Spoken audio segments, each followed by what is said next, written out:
તો સુરતથી અન્ય મહત્વના સમાચાર, જ્યાં સુરતના નાસિરનગર ડિમોલેશન મામલે હાઈકોર્ટ પહોંચ્યો છે આ મુદ્દો.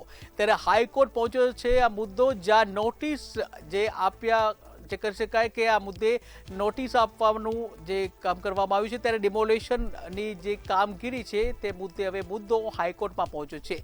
ત્યારે ગુજરાત હાઈકોર્ટમાં પિટિશન દાખલ કરવામાં આવી છે. મહાનગરપાલિકા તંત્રે સમગ્ર મામલે હાથ અદ્ધર કરી લીધા છે.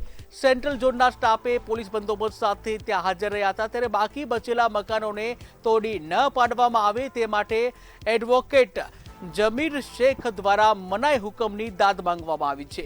જ્યાં અધિકારીઓ સામે એફઆઈઆર દાખલ કરવાની પણ માંગ કરવામાં આવી છે. ત્યારે ચીફ જ્યુડિશિયલ મેજિસ્ટ્રેટ કોર્ટમાં ફોજદારી જે દાખલ કરવામાં આવશે.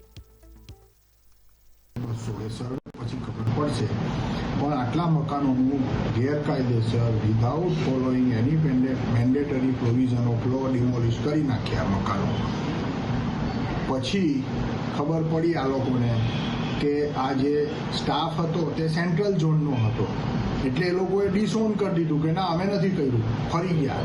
પણ વિડીયો ફૂટેજ ને બધી વસ્તુ છે. એટલે જે બાકીના મકાન જે બચી ગયા છે એમાંથી એક પિટિશનર વતીને પિટિશન ફાઇલ કરી છે નામદાર ગુજરાત હાઈકોર્ટમાં, અને દાદ એવી માગી છે કે without following procedure of law mandatory એનું ડિમોલિશન કરવું નહીં અને અમને મનાઈ હુકમ આપો.